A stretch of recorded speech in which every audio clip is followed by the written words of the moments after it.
episode of Lie, Cheat, and Steal, the podcast about liars, frauds, thieves, and bullshitters. I'm your host, Pat Soroyce. A little change up today, a bit of a different energy. Broadcasting no Kath Barbadoro. Kath is on a top secret CIA mission. I'm so sorry. Yeah. And instead, in the studio, and by the studio, I mean the motel, my friend, David Piccolomini. How you doing, man? Hi, I'm okay, considering this is a real rough motel. Very rough. This is what I feel like I was lied, cheated, and stolen into this hotel. This episode is about us being at this hotel. Is what this is There's no about. shampoo. I bring that up to embarrass this Motel 6, but we got what we paid for, which is a mold smell. Yeah. No, Motel 6 is, or like hotels are just like adversarial right now. It's wild. You show up to like, hey, fuck you, give me $100. You're like, okay, here's $100. Like, fuck you, no shampoo. Okay, so legitimately, someone paid $89 to stay here, and I almost told him, I was like, they don't have shampoo. Don't do that. They don't have shampoo. You don't have to stay here. Stay next door is probably $96. They'll have shampoo for you. Hey, buddy, and I'm looking at your hair right now. Okay, as a friend, you need to go to the place with shampoo. Conditioner, buddy. Yeah. Make sure it's not. It's got to be both bottles. Yeah, I mean, you're well rested, but you look nappy. Do you get what I'm saying? Do you understand what I'm saying here, bud? Okay, I'm helping you out. Well, one time this did happen. This happened to a comic friend of mine. He got bed bugs in the bed next to me. And then the hotel wouldn't do anything about it. We moved. By the way, that was also a hotel. We moved 3 rooms in it. We moved 3 different times when we first got there. Yeah. Being a comedian is really the dream. Nobody tells you about. Me and David Piccolomini are traversing the East Coast right now, hopping from just substandard hotel to substandard hotel, from smell to smell, really. Yeah, from Washington to PA to what the fuck Rhode Island. Yeah, all because we're involved in a long con called the entertainment industry. That's when we haven't even figured out which side of the con we're on yet. Because we're fooling a lot of people, but we're also getting hoodwinked ourselves. Yeah. Every once in a while, someone gives me money for this, and I'm like, what? Okay, all right. I better leave before they change their mind. But other times, I'm staying in a Motel 6, and I'm like, how much am I getting paid to be alive for this job? To quote the Lie, Cheat, and Steal's military correspondent, Shannon Mugridge. once when confronted with changing his joke by a booker, and I was like, I would do it. He goes, no, man, juice ain't worth the squeeze, brother. And I was like, damn, G. Look, if you have those kind of principles, you have to stick to them. I don't think you can't not stick to them. You have to. I would call it pragmatic. Some people might call it shiftless. I don't know, but like, exactly. Yeah, I was touring one time with a comic that we both know who was had to hit that far right activate button in his material, and I was like, yeah, man. I was like, it feels like you could just kind of move around this country just as easily, unvaxxed and unmasked, if you just didn't make a big fucking deal about it all the time. And he's like, well, some of us have principles, and I was like, well, I don't. So, yeah. I don't. Also, your principle is. Yeah, your principle is what exactly? What is your team told you not to do this, so you did. I mean, my team told me to do it, so I did it. So fair. There you go. I went with the team with more scientists. He got scammed. And from my experience, I have a decent amount. I did lose my virginity to a rocket scientist. Did she have to calculate you out of your pants? Yeah. It was a trajectory kind of thing. She was like, David, we got to move now or the window closes. I mean, I came in 3 seconds. I was like, Houston, we have a problem. It's been a Challenger-like situation. It exploded way before we thought it would get there. Like, Houston, we have a problem. 3 seconds later, you're like, Houston, we have no problem at all. We have landed. Hey, Houston, everything's good. I'm going to take a nap. Hey, the boys are in. Yeah, 4 million boys splash down in the Atlantic and are rescued by the NASA fucking submersible unit. Going bully where no one had gone before. Yeah. So, She wasn't at the time. So, for listeners at home who are like, what's going on here? Basically, I'm on the road, and I'm with my very funny friend, David Piccolomini, and we wanted to just, capitalize on the time and get him a little spot on the feed and get him in here and talk about some scams. Yes. We I am actually heading to New York after this, so we're doing some more in-person episodes with Kath. So get ready for that. Watch out! They're going to be able to hear each other in real time. Yeah. We'll be able to react to each other's jokes as they're happening. I did just want to remind people that we are a bi-weekly podcast, and you can check us out anywhere that their podcasts are streamed. We also do 2 additional episodes a month on our Patreon. It's patreon.com/lie, cheat, and steal. If you haven't already, go ahead and hit your favorite podcast provider. Give us a 5-star review. That's what helps us out. That being said, wait, real quick. I always get confused by this. Are you bi-weekly? Like you have sex with weeks and months, or no? Are you twice a week or every other week? Every other week. But Okay. then we do 2 more on the Patreon. So if you want it weekly, if you want it weekly, it's $5 a month, and everyone listening right now has spent $5 on worse. So give me $5 and Kath. Yeah, David, you'll be getting none of these $5. that's fine. I listen. I made you pay for gas one time. You don't realize it yet. So that's all the payment I need for this. I was just getting into the theme of the podcast. There you go. We actually we did get that would have been so good. I should have scammed you before the podcast. Yeah, you'd be like do like Nathan Fielder in my ass. You're like, Yeah, Pat, you're yeah. actually in the Do you middle of a recognize this scam receipt? right now. Like, what the fuck? It was just like a fake Shell station. I had my team build an entire gas station. I was like, look, like you were the guy at the counter. I was just on my phone, didn't notice. We went to a real gas station, but I practiced on a fake one over and over again, running the scam routine with the guy who I figured would be working there, that I got hired to work at the gas station. Yeah. Oh, but then poor schmuck thought he had a fucking a solid gig, and he was just like getting work for 6 weeks and had no clue. He had to work at a gas station the one guy had to work at a real gas station. The other guy had to work at a fake pretend gas station. Yeah. Which would you rather work at, the fake gas station or the real gas station? The fake gas station, less stakes. You could steal. Yeah. Everything's free at the fake gas station. You could drink whatever comes out of the pump at the fake gas station. Do that at the Although I real guess gas when- station, that'll kill you. Although I guess would Nathan Fielder watch you do that? I don't know. I just base everything on him doing. Like, is Nathan going to see this? Nathan for me. Please, Nathan for Daddy peas. Nathan, watch me. Yeah. So we were talking about some scams that we were going to break into some entertainment industry scams today because we are currently getting scammed by the entertainment industry. It's a beautiful job. You had told me. So one thing that people don't know about when you're chasing down this fucking dream is there's a lot of like peripheral jobs you can get that are like aligned with like the entertainment industry that you just kind of know about because of your proximity. And you said you did a lot of like PA work. So I did a lot of PA work because I had a comedy show that I did in New York, and one of the people that came to it a lot was she worked in production.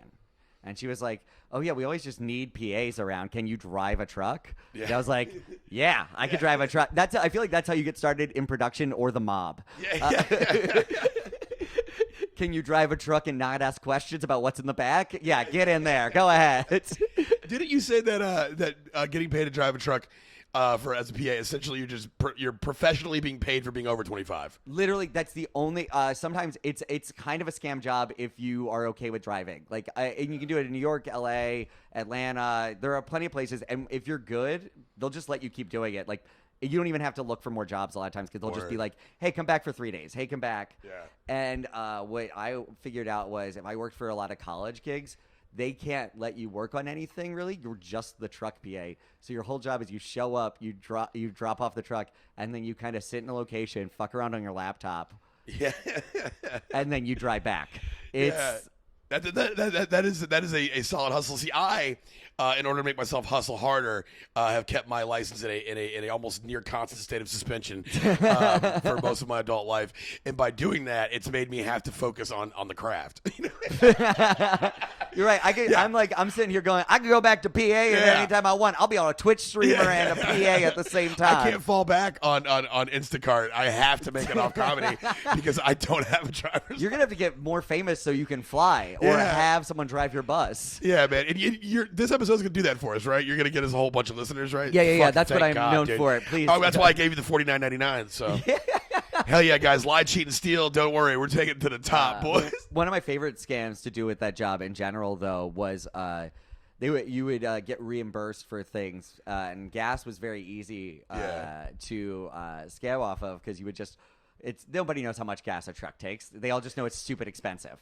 Especially not people that work in entertainment. Well, no, yeah, exactly. Production people, like a box truck, like a giant production vehicle. They don't know. They're like, Yeah. I don't know. It's $50 to $1,000. So you do is you pay for like $80 of gas. You fill up for the 50 that you need, and then you go back in and you just ask for you have the old receipt and you get your change back. And then you pocket the change, you get the receipt for $80. You go, I put 80 in. Yeah, damn. Yeah, that's what's up. That's the kind of shit that keeps our show alive. I love that shit. And it's literally you just do like $30 a trip, and suddenly you're making like an extra like. When I worked for AT&T, so we're $400 a month off of just that's incredible. I love that. gas money. It's literally gas money. When I worked for AT&T up here in Connecticut, so we're hiding out at a hotel in Wallingford, Connecticut, because we angered the mob. It does look like the FBI has us witnessing against the Sopranos. I go outside and smoke a cigarette. I look like I'm guarding David. Yeah. I'm a very small man. Yeah, but I'm gonna get gunned down immediately because I'm just gonna be like, yeah. Yeah, you're literally picking earwax out with the Yeah. key. I said that off mic, David. You just got lied to. I broke our trust. Shit. The scam was our trust. Yeah, when I worked at AT&T here, I was young and I had no experience with corporate shit, and all the kind of ways that corporate people get taken care of. Oh yeah. And I had been going to trainings for like 3 fucking years, and one of the guys was like, I was at training with an older coworker, and I was like, man, I fucking hate coming to these things. And he's like, yeah, dude. He's like, I mean, shit, only thing makes it worth it is the mileage. And I was like, yeah. And I was like, wait, what? He was like, the mileage. I was like, what are you talking about? He's like, you get mileage for every time you drive to one of these things. And I was like, are you fucking kidding me? He's like, no. He's like, he went back and I was backlogged. It was like $400. I'm like, hell yeah. It was an incredible I find. love that. That's less of a scam and one time a job is offering you a nice perk. One time it did anything good for me, I still don't trust it. And you're like, what? Well, dude, in that same conversation, I wish I hadn't had that same conversation. I found out I had a 401k. I had no clue about that. I was like, wait, I have a what? He's like, you have a 401k. I checked it. I was like, I have $6,000 in that motherfucker. Dude, I withdrew $1,100 and I bought like 4 pairs of shoes, went out. It was fun. Don't tell a 24-year-old that he has a 401k. I had no you clue were 20. about it. Okay, this makes so much more sense. Yeah, I was like 24, 25, and I was like, wait, I have a what? They're like, you have a 401k. I was like, fuck, yes, I do. Not for long. The scam is telling young people they have money anywhere. Don't do that. I like these are just stories about you being dumb at 24. I was a dumbass I was the dumbest 24-year-old. I think that is the thing that people don't realize. Like, the more I think about it and stuff, it's like there are jobs where it's like if they're really low pressure, that could be its own joy if you're okay with it. Yeah, like, yeah. Dude, it was honestly a pretty good job. It's like you're pursuing something or not pursuing even as a job, but just doing stuff that you actively like the rest of the time, and you don't let your job really take up your energy. Yeah. I fucking remember when I was walking out one time, like, you know, like how it is when you keep a change of clothes in the car and you do comedy, so you get off your work, you change clothes. Our area manager was there that night doing something, like a regional manager, like the big guy. He's in the back. He's like going through his laptop, and I dip in and change out of my AT&T clothes into my, regular ass clothes for comedy. He's like, oh, where you going over the night? I was like, oh, I got a show. He goes, oh, I heard you do like stand up, right? I goes, yeah. I was like, I just keep changing clothes in the car, swap them out, go right out. He goes, dude, I remember my 20s. Get that money. And I was like, wait, what? There's no money in this. I'm driving to Western Massachusetts to do 8 minutes. I am hoping the promise of money at 7 years in the future. This will pay off. Really, if you think about it, I'm investing in myself. You know what I'm saying? I am a brand, actually. Oh, I do remember my 20s. Yeah. So you're a full-time comic now. Yeah. Do you have what was your day job history when you were actively working day jobs? What kind of shit did you do? Was it all PA stuff? So I started at McDonald's when I was like 16. Word. I quit that job with a 30-second notice. I was such a pretentious shit. I literally made him wait for me to count down 30 seconds. And then I went out and I was like, no, jobs suck, but they're easy to get. Yeah. Was this in Delaware? Delaware, yeah. And so I just went around the mall that the McDonald's was in, which is terrible. Yeah. I didn't appreciate that job. I really did think I was, and I'm like, no, that was such an easy. No one cares. You can do whatever you want at those. And then I just went over and got another one, and job in the same mall court like that week. So were you? Did you ever like when? At what age did you actively start hitting scams on your work? If you did, I mean, literally from McDonald's, I was stealing food. there you go. That's the Obviously, first scam. Yeah, it's always the first one. It's easy. It's untraceable. Yeah. Dude, I was working. Hey, I've been looking through their stool. I've been noticing some chicken parts in there. Yeah, and last week it was definitely food from your house. And, so, and I've noticed a difference. I've been in there since you got here. I've been getting that's toilet also samples. Yeah. You didn't wonder why we did employee onboarding in the bathroom? Did you just think that was weird? God, we shouldn't say this. Jeff Bezos will get an idea. Yeah. So I was like younger. I was like, this is far from my first job. I think I was like right out of high school. I worked at Hooters. Okay. Yeah. As what? Well, it started off on the floor, but I was getting too many tips, and then so they put me back on. To hide my beauty, they put me in the kitchen. Yeah. But I was out there, and I had to work like my first like double one time, and I was fucking starving. And somebody had fried up some like of the fish and chips, like fish fillet fry things. Yeah. So they're in the fryer basket. They're there for like an hour. And I'm working, I'm fucking starving. And I just remember I was just like, I kept looking at them going by. I was like, they've been there for like an hour. Like, fuck it. So I was like, snagged them out of there and just gobbled them down in the walk-in. Yeah. And some shift lead came by that was like, that was his shit that he made like an hour ago for himself. He's like, what the fuck? He's like, you guys think we'll break out the cameras in here? And he just kept threatening to break out the to look at the cameras. I'm not gonna lie, now I laugh about it, but back then I was kind of fucking shook. I was like, oh shit. I'm about to get fired for eating food, which is the worst. Like, as a fat guy, if you get caught with your hand actually. Oh, no. Yeah. Fat guy stereotype. Fat guy with your hand in a cookie jar. Like, literally, I got caught hand in the cookie jar. You have to murder everybody who saw it. It's like when I was 15, I still couldn't go on some roller coasters. Yeah. You're like, oh, no. I learned how to, like, do, I guess that's a mini scam, but I would do the lift in my, like, tippy toes where you can't see but the pant legs are down. Yeah, this is a visual thing, guys. You can't see this. David is on his tippy toes. He is just clearing the mattress. Yeah, no. I'm the next Dinklage. Watch out. Yeah. They'll call me Big Dink. No, yeah. Isn't it just weird that his last name has the word Dink in it? like it's a Dink. lot. Yeah. Honestly, I'm just waiting for the article, like when he does another incredible movie or something. And they're like, it's the age of Dink. Yeah. The Dink Renaissance. It's the age of Dinkle. Yeah. Dude, did you? I did not see Cyrano past like the first like maybe quarter, but I was not prepared. They did not tell you in the previews of Cyrano that in the first 10 minutes he kills 16 people, or no, it's 11 people because he kills one guy and then he kills 10 more guys. What? Did you? Yeah, they should put that in the fucking trailer. Because my girl was like, "Oh, let's watch Cyrano," and I was like, "Yeah, baby." And in my head, I was like, "This gonna suck." You know, I mean, I haven't seen either. I'm not like one of those like asshole guys like, "Oh, it's a fucking chick flick." I don't mind. Like, I watch other good movies, but I was like, Cyrano, that's the one about the nose, or am I thinking of the other? Well, it is that. But it's kind of like what that was where he was like, but he's Peter like the playwright. Dinklage. Yeah, he writes.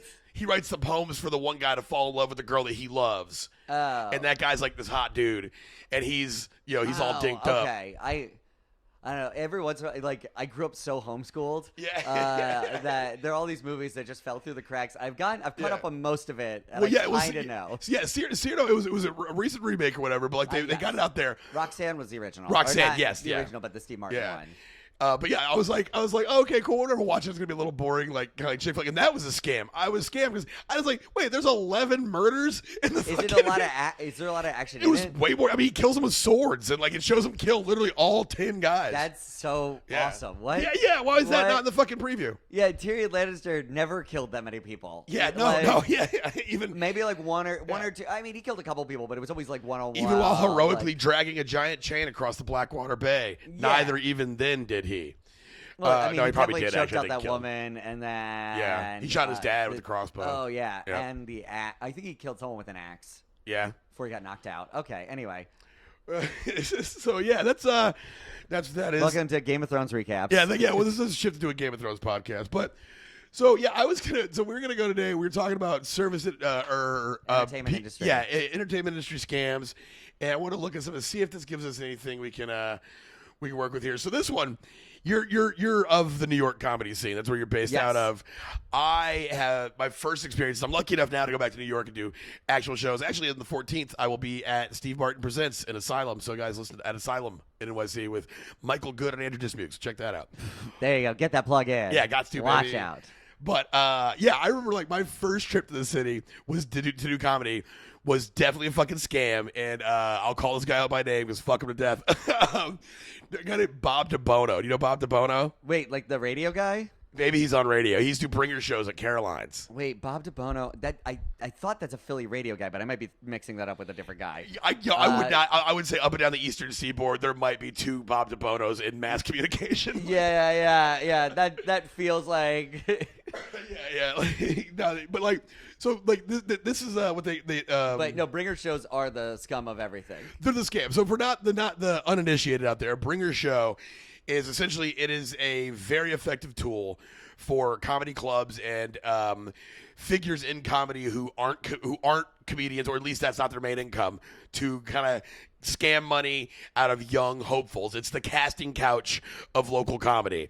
And what happens essentially is it's an established club. The one that I had dealt with was Caroline's. It was an established club called Caroline's, and they will say, hey, you can come to this huge show at Caroline's. It's going to be packed. You're going to be on the stage. You can get all these cool pictures. You know, it's going to look great. You just got to bring 6 people. And that was like what we got. And I remember it hit the Connecticut comedy scene. Like, my boy Colin Cook found out about it. It was like, told everybody, like, we can get on the stage. And we didn't know that bringers were bullshit yet. Well, why would you? Yeah. So it's just such a, because they don't care. No one's actually watching. If you happen to be really funny, it might help you out. Yeah. Because you'll be funny in front of a crowd and people will see that or whatever. But oftentimes they're just means nothing. They're garbage. Yeah. And so we got out there. The first time I went, I roll up and I think I brought just the amount of, I needed 6 people. I could only get 4. Because what is everybody says, look, go to the city with you. You're like, let's go to the city. We'll hop on the train. I'll drive us to New Haven. And then everybody backs out the last time. Yeah. Everybody goes, oh, shit, actually, I have a show. I want to watch a show tonight. Yeah. Netflix is calling. Yeah. And you know the thing about Netflix is you got to watch it when it comes out. There's no way to skip that. It's must-watch television. Yeah, it's must-watch television because I'm not going to be able to watch it again until they re-air next week. So I fucking, the day I had 4 people. I go to that one. I was able to do that one. And I was like, cool, I got to go up on Caroline's. The next one was at Stand Up New York. And I fucking, I had to bring 6 people. I had 2. The girl that was at the show last night okay. She was actually one of the ones that came out that night. Wow, you've been scamming her this I've whole been time. scamming. Decades apart, dog. That's wild. I got her back in 2009, and I got her ass again in 2022, dog. But wow, the long con, as it's called. Yeah. All I had to do was like one Facebook post a year, dog. That's it. Yeah. All she had to do was get divorced. Yeah. I assume. I don't know. No, she's lovely, but she goes out there, and it's like I get there, so I have 2 people, so I need 4 more. So I'm in line, and I'm like, all right, fuck, what are we going to do? So I'm in line to go to the front, and there's 2 people in front of me. I said, hey, who are y'all here to see? They're like, oh, we're just seeing the show. I was like, do you think you'd be a favor? Could you tell them that you're here to see Pat Soroyce? And they're like, yeah, we got you. I was like, thank you. So I'm like, all right. And behind me, there's 2 more people. And I was like, hey, cool. Hey, I'll let y'all cut me in line if you could just say that you're here to see Pat Soroyce. They're like, I was like, are you here to see anybody? They're like, no. I was like, yeah, if you say that, it'd help me out. Thank you. Cool. So I get behind them. So they go up, they go check those people in. Just then, Bob DeBono kind of fucking steps out and just kind of like is like, just peep at the scene, look at the line, and I guess he does this because it's probably not uncommon. He goes, the people say, hey, we're here to Pat Soroyce. He goes, oh, did he tell you about the drink specials? Which is like just probably a thing to get them to go, well, because that's what they did. They go, well, no, he just told us to say we were here to see him. And he was like, what the fuck? No, don't mark it down for him. No, don't mark it down. He's like, all right, go inside. And I was like, motherfucker. So the next 2 people go up, and they're like, hey, we're here to see Pat Soroyce. He goes, did he tell you about the drink specials? And I was like, good dad, I shouldn't talk about these fucking drink specials. Yeah, that would have been so funny if you went, and let me tell you about the drink special. Like, as you join into the first. Hey, they got drinks that are special. No, our drinks, they are special, and you should have them. So the guy was like, no, finally he goes, where's Pat? Where is this Pat guy? He had only seen me once before, and I had a hat on this time. So I was like, hey, dog. I was like, lifted the hat up. What up, man? And he was firm. He goes, nope, with 2 people, I'm not letting you on stage. I was like, I can't all the fuck out here. and he pulled me to the side, and he was like, "Here's the thing, dude. I'm gonna give you some knowledge right now." And he's like, "You got to turn into a promotion machine, dude. You got to turn into a promotion machine." I was like, "Oh, you mean the guy who just had 4 people say they were here to see me in the fucking line?" Plus, like, I feel like I did that effectively.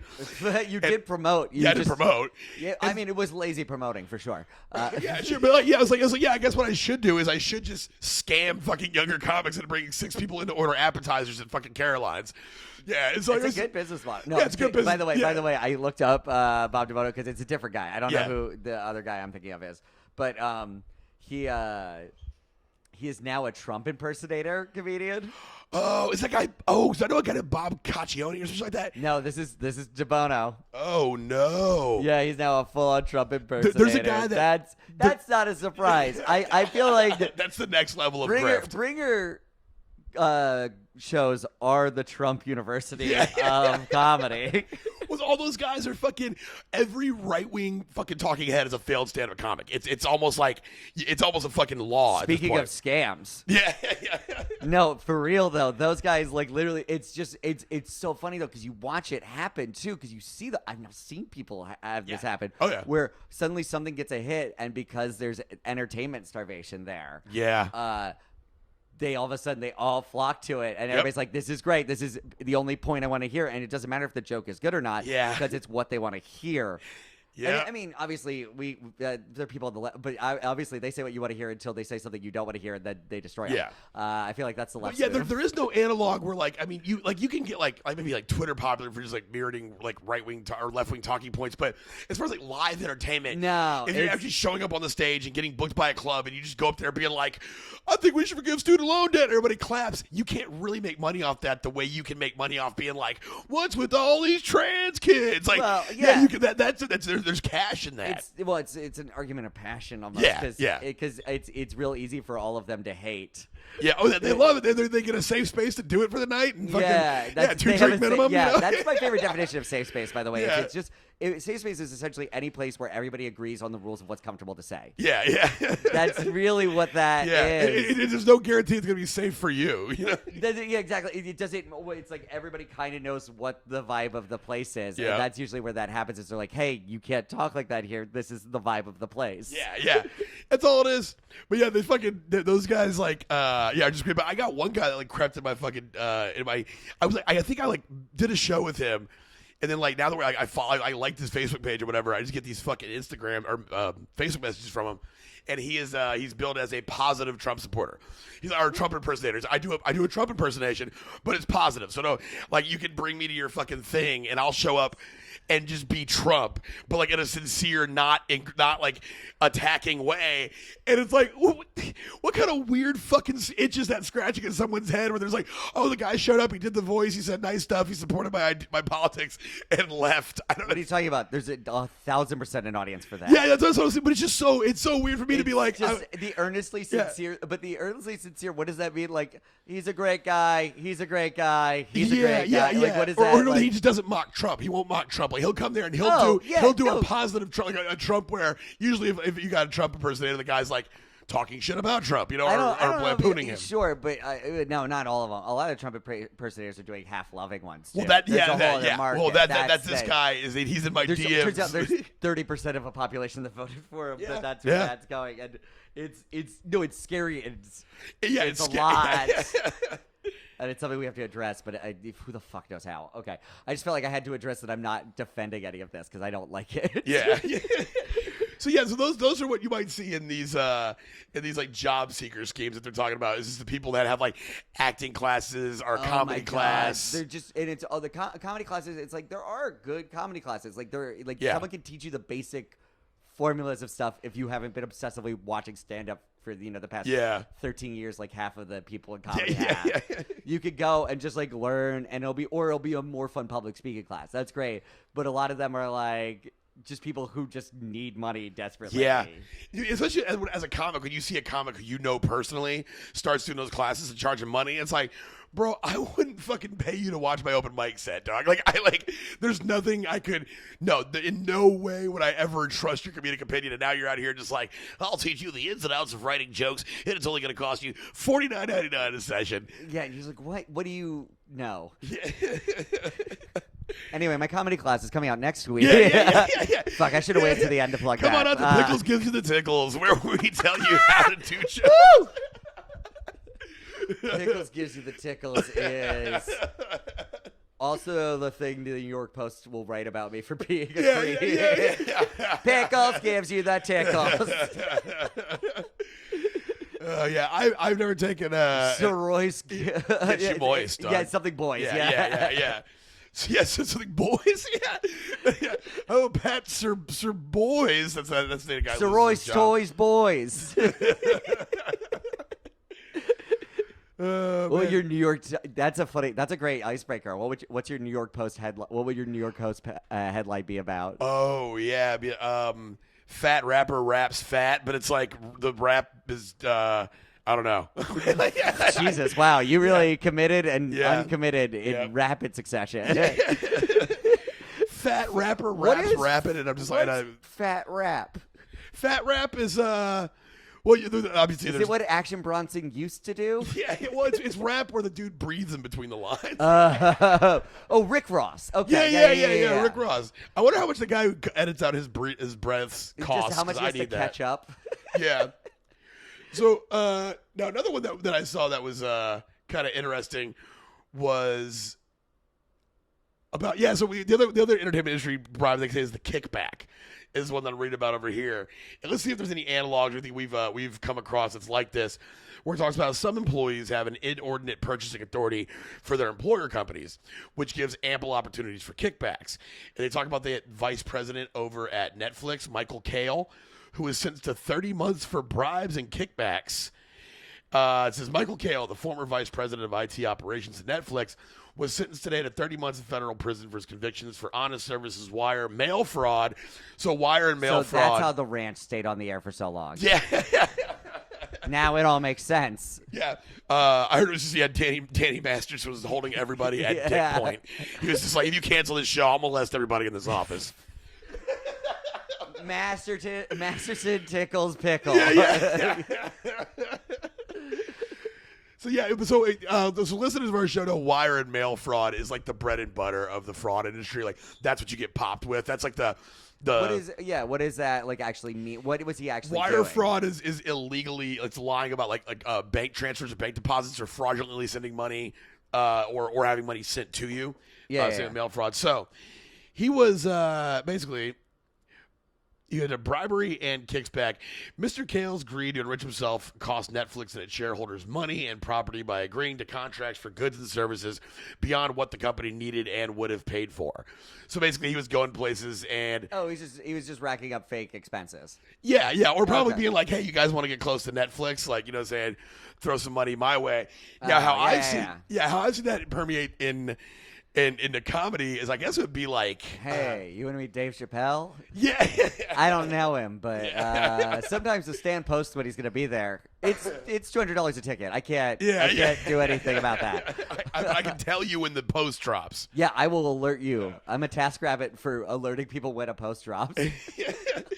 So my experience I had that was kind of similar to this was one time I was doing a show in Corpus Christi, and I was opening for my boy John Stringer, and he had been opening for this dude named Alex Raimundo. I'm fucking spilling all the tea in this episode. So hell yeah, dude. Alex Raimundo has like 2 Netflix specials out. One of them is called Red Mexican. One of them is called Hispanic.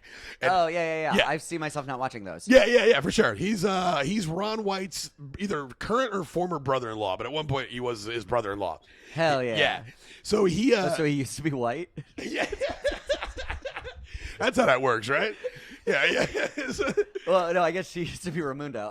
Yeah. Or I don't know if he's married to her sister or his sister's married to her. I don't know. It was just a fun joke. Yeah. I was like, well, I'll get right to it, Mr. Pickles. I'll find out. But So my boy John had been opening for Alex Raimundo. Well, now Alex Raimundo is opening for Ron White at the Comerica Bank Center in Corpus Christi. Hell yeah! And we're at this club called Comics. Very different venues. Yeah. So we're at this club, and so we had the show. And after the show, my boy John is like, "Oh, dude, Alex Raimundo said that we could run over to the fucking Comerica Bank Center and hang out backstage with fucking Ron White." And I was like, "That's cool. Let's do it." So we go to the American Bank Center. We go up there. We're a little How backstage the fuck part. you fucking get back here? Yeah. How Well, the fuck you fucking get back here? So we don't even see his ass. We don't even. So we get back there. We see fucking on the stage. There's a stool with a bottle of whiskey on it. I was like, that's fucking cool. And then we're sitting there, and I'm like, all right, where's this guy at? I can't see him. Then I meet Alex Raimundo. I was like, okay, not here to see you, but he goes, hey man, what's up? Yeah, John's been telling me a lot about you. Blah blah blah. I was just say thank you guys so much for coming out and doing this. And I was like, yeah, dude, thanks for having us. He goes, yeah, so check it out. He hands me a stack of flyers and John a stack of flyers, and he goes, so look, I'm gonna be back here on July 28th. If you can stand at this exit, and John, you can stand at this one. And as people are coming out, hand the flyers. Say, if you liked Alex, he's coming back. Like, yeah, dude, I was fucking heated. I was like, I did not get granted to fucking hand flyers out. And I have so little. I'm furious for you. That's yeah. wild. Yeah, dude. And I was like, okay. So here's what I did. I took the stack of flyers. I walked down the hall. I threw them in the fucking trash. Yeah. And I walked to a Subway, which is like a 15, 20-minute walk. And I was like, worth it. And I just walked down to Subway, and I sat, and I shoved a fucking Subway sandwich in my face. And then, yeah. And You then got scammed twice that night. Yeah, You yeah, got once. scammed by Raimundo, and then you also ate at Subway. Yeah. Would you see me scam myself on this trip? Yeah. You scammed your asshole. Yeah. My asshole, I really got the best of that guy. Yeah, it's like that meme where like the two guys are shaking hands, but they each have a knife behind their back. It's like, that's me and my asshole. My asshole has flowers. It's like, you don't have to do this. But so I refrained from a scam that night. So there's this guy, he's a shithead old pervert that kind of hangs around the Ron White circle. And he was doing photography for Ron that night. And he's an Austin guy, and I know him. And he was blind drunk, and he had lost his very expensive camera at the bar they were at. And Ron had already passed out drunk on his fucking RV. So he was like, basically they were about to they were about to push off. They're like, hey, get on here now. And he couldn't find his expensive ass camera, and he was 3 sheets to the wind. And he had been talking shit to me the whole night because I was like, oh, it seems like so you were playing the little club, not the big club. This is where they stick you, huh? Because he didn't like the guy I was opening for, so he was talking shit to me too. Yeah. So I'm walking him around trying to find his camera, and he's at the point where he was literally about to be like, man, fuck it, I'm just gonna go on the fucking bus, dude, and get out. I'll guess I'll have to deal with this shit later. And I saw the camera. It was sitting in this little booth we've been sitting at, and I was like, should I just be like, yeah, dog, yeah, no sweat? And got him on the bus and just stole his camera, and I didn't, which I should have. But What you should have done is, hey, listen, right now for $100 you can find your camera. yeah, But how much is it worth to you? yeah. You can find it now, or hope that you find it later. I'll make Yeah. more money this way, but I'll feel like a better person if I just get $100 from you. Yeah. So basically that whole squad is bullshit. And I got scammed by Alex Raimundo. Here, hand out flyers. Wait, dog. hold on. I have one question. Yes. Did the other comic hand out flyers? He did, dude. He did. Because he was like, that it's guy, his buddy. that he guy has was working to. him. Yeah, he was working him. You know, he was going on the road with that guy. And he's like, that guy's doing good. He's going to be doing that show probably. Yeah, probably. So that's okay. Yeah, it makes that's sense better. for him. That's Yeah, better. but I was All like, right. dog, I'm fucking out of here, bro. And No, so, yeah, you have no benefit Yeah. from doing that, and you just know that guy will. That comic will take advantage of you. Again. Yeah, that's but- all you know. Yeah, and that's the thing that was like, it's like entertainment shit. Like if you're out there and you're listening, like any like it's like just if you work in a restaurant. Like I showed up to a restaurant one time. I was a dishwasher at this chicken spot, and Whoa. watch yeah, out. I don't mean to brag. I've had like fucking 45 jobs. Same man. I just Yeah. I just get bored. I quit and okay. So chicken spot. Oh yeah, but yeah. You start off in one position. You do it good. They say, hey, can you cover salad today during the lunch rush and do dish? And you're like, yeah, I got you. Next thing you know, guess what? You're doing dish and salad for the same amount Every of fucking time. money every time, just because you can. Yeah, So- no, it's always Yeah. such a fucking because every corporate's just designed to cut as much fat as possible to get Yeah. the maximum amount of profit, no matter what the actual emotional toll, because no one actually factors Yeah, that in. exactly. When really, that's when you fucking lose everybody. If I feel like this office is, I worked at this Orthodox Jewish office. It was a camera company, not one of the ones you know of, one of the other ones in Brooklyn. Turns out there's like 8 of them, which I found out about. I didn't know that. I don't know the other Orthodox Jewish camera company. Okay, it's a thing, but everybody goes B&H, and it's not that one. It's also not Adorama. Then I- there's a bunch of them. I didn't even know this was a fucking thing. I knew I heard that they controlled the media. I didn't know it was camera companies. Oh yeah, I don't know what it was, but it's literally it's Yeah. a thing. You can look it up. It's Orthodox Jewish. Whoa. Like I literally, when you said camera companies, I was like Kodak. I was like, first thing in my head, I was like Kodak is fucking an Orthodox Jewish I don't know, company? like I don't know, like just like when cameras were invented. Oh, Rabbi a couple Polaroid. Orthodox Jews got into it early on, and the tradition continued. I have no idea, but it is. So I worked in this office, and it felt like I was working in the 1950s, like in terms of like. We would literally you weren't allowed to make like physical contact with women, like crazy rule. And I was like, okay, well, and I just worked there for like 8 months because it was like a job that was walking distance from my Brooklyn apartment. So I was like, this is the best. And while I was there, I just realized that they can't block Amazon because we need it for our job. It was like a data entry job thing, and they can't block Amazon, and they didn't know about Reddit to block it. So all I would do is I'd go on Reddit during that job and look up what were cool board games to buy. And then That's a nice innocent little search there. What are some fun tabletop and then I games? went on Amazon and would buy and Kickstarter because they also didn't know about that. I would buy those games using the money retail therapy because I was like, I'm actually getting paid more at this job than I normally have. Because that's the thing is also people don't think it, but if you hate the way you're making money, you just burn it. Yeah. You throw it away because you need it to make you feel better. So you're like, I'm doing it all for this, and it doesn't make you feel better. That you have to do it. But also in that same job, I also realized after a minute, I was like, oh wait, Amazon Prime is movies and TV shows. Yeah. So I had 2 screens, and one of the screens always just in the corner was always just like Vikings or just whatever on Amazon Prime I wanted to watch. Yeah, dude. I remember when I was working at the AT&T in Connecticut here. That's when I discovered like online time wasting websites. Oh, dude, the best. Yeah. But also, this is a great scam Hit us. that you can use if you work any kind of job where your boss doesn't really understand what you do. So whatever the job is, you finish it up to about 15 minutes left of the job. And then you fuck around for as long as you want. And then when your boss asks you how long you have left, you're like, I don't know, about 10, 15 more minutes. Yeah. And then you finish the job. But you just basically, I have wasted 4 hours because my boss did not understand how complicated it was or not complicated. So if you just fuck around, never finish, but they never think of you as a problem at that point because every time they talk to you, you're completing a task. Yeah. Ooh, that's real good. That's masterclass shit right there. I like that. So they never have a problem with you because every time you talk, you're just like, 10, 15 more minutes. I mean, it does involve actually working. And so I'm sorry that it is you still doing your job. Yeah. But it's more of a clear all. I had a data admin job that was mostly bullshit. And I could do 4 or 5 things that would take me 20 minutes and it would be a half-hour job. Yeah. And I would waste 4 hours doing it. That's hot shit right there.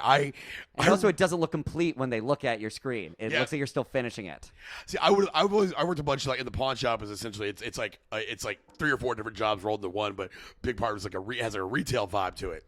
And I loved any job where you had to organize or fuck with shit because nobody likes to do that. And I can fucking just get stoned and vibe out to it. Yeah. And if you become the person that will wrap up all the spare chargers and rubber band them, they'll just leave you alone. They'll be like, yeah, whatever, man, just go do that. I love a good alone job. Oh, dude, I love it. That's why I love the construction because I would just when I moved finally out of when I stopped doing retail shit.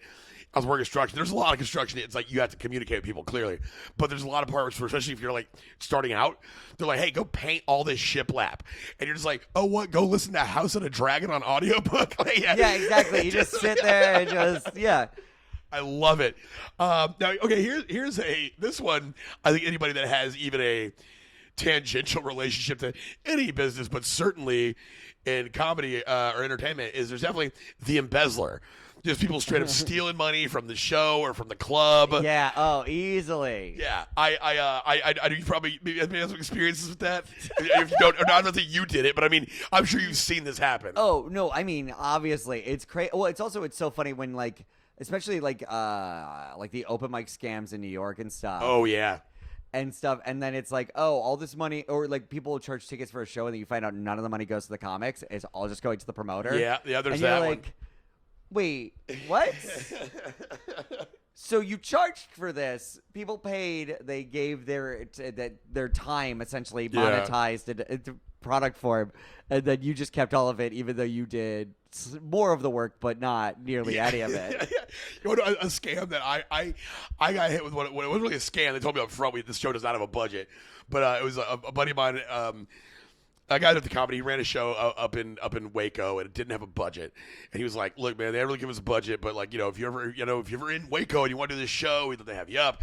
And I was like, "I'm not driving all the way to Waco for free." But at the time, I was dating my ex who lived in Killeen, and Killeen is between Waco and Austin. So it's like an hour. It's like 2-3 hours, and then it's I would just find I would find a younger comic. I'd be like, "Hey, man, this show doesn't have a budget, but if you want to do a show in Waco, I got you." And he would drive me to Waco. I'm like, "Hey, just drop me off at my girl's house on the way home," and I would just get a ride to my girlfriend's house. Uber pooled your way to doing a show and getting laid. They got stage time. I got to go to my girlfriend's house, and win-win. And then she just drove you back to Austin. I was spinning plates for that whole. It was like a year and a half, and I have a vehicle, and she lived 80 miles away. I figured by hookup, I figured out all sorts of ways to get from Austin to Killeen, and I will gladly share them with you for $49.99. Well, I know everybody sees. That's what your comedy class is? Yeah, my comedy class is like, all right, I want to tell you about comedy. We got to do it in the car. We got to go up 35. All right, the best thing about comedy is that you got to take exit 293. Let me tell you, hotels, 2 things to look for. Smell, size of TV. It shows if they'll accommodate you or not. All right, now look, guys say comedy just stems from pain, and a lot of pain comes from loss. I want you to give me $70. And I want you to think about you a lesson. Yeah, I want you to think about you don't have someone. that $70, but I need you to make it funny. But you got to do it by yourself because I'm leaving when you give me the $70. It's just you with a meth mouth at this point. Just scamming people who like a podcast. Yeah. Into paying. Thinking you can help them for $50 a pop. Yeah. I just feel like Carl Weathers in Arrested Development. Exactly. Teaching people how to make soup. Hey, listen, if they ever try and stiff you on pay, just tell them you have underage photos of their children. They always give you just the just the most like fucking like creepy comment. Hey, listen, if you pour water in the alcohol, you could drink double. The difference between Listerine and booze, there's really none. There's really no difference between Listerine and booze. The taste. It's just the taste. And the looks. The taste and the looks you get, but I tell you what, you put up with that taste for a little bit. You don't care about the looks. Let me tell you, cops never pull you over because your breath is minty fresh. Yeah. Name one guy who's been in jail for having really fresh breath. Anyway, that'll be $49.95. Yeah. It's gonna be $49.95. Another tip: $49.95 is the official price of bullshit. It's got to be $49.95. $49.95. Yeah, $50. Easy to get. Or it could be $500. It has to be like so much more that you're like, well, it's got to be good, or else he wouldn't be charging this much. Well, dude, everybody gets a fucking like in comedy and like, goddamn, I feel like I'm spilling tea. I won't name names on this one, but I did some shows in a city that has been called the Austin of the Midwest. It was a couple years ago. And there, and I got real cool with some of the local comics. They they helped me out, put me up. And then I left, and then one of those guys moved back down to where I was at. And then the Austin of Texas. The Austin of Texas, okay, yeah. Cool. You just follow it. Somebody called.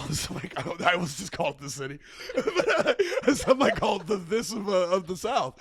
But that would the Austin of the South. Yeah. Listen, that'd be like if I was trying to hide. Original Austin. It'd be like if I was trying to hide your name, and I was like, you know what? Let's just call him David P. No, D. Piccolomini. All right? So I go down there, and then like a couple months later, I get a Facebook message from one of these guys, and he's like, "Hey man, just a heads up, one of the guys that we were on the show with is moving down to Austin." I was like, "Okay, cool. Does he need like a work?" He said, "Well, no. He fucked everybody over. He stole money from like 2 shows, and he's like, he's burned all his bridges and left." He's like, he's a charming white guy, and he's probably gonna do it again. He's like, so just be on the lookout for him. And I was like, okay. Full scam artists are just around all the time in comedy. Oh yeah. No, it's just all grifters. Rampant. Yeah. And so he comes down. It's people whose main commodity is charm. Of course, there's grifters. Yeah. Or even like the worst part is thinking they're charming, and that's just God, yeah, no. Even that sentence, I was like, Dave, dial it back. You're not charming. We all think we are, and that's the problem. Yeah, that's and we don't realize that everybody talks to each other. Obiko Kabina. He stole a fuck ton of money. He didn't pay the power bill. My friend's lights went out. Oh, because the roommate, who was also a comic, just booked it and left, and he had been stealing for like months, just power bills. Oh man.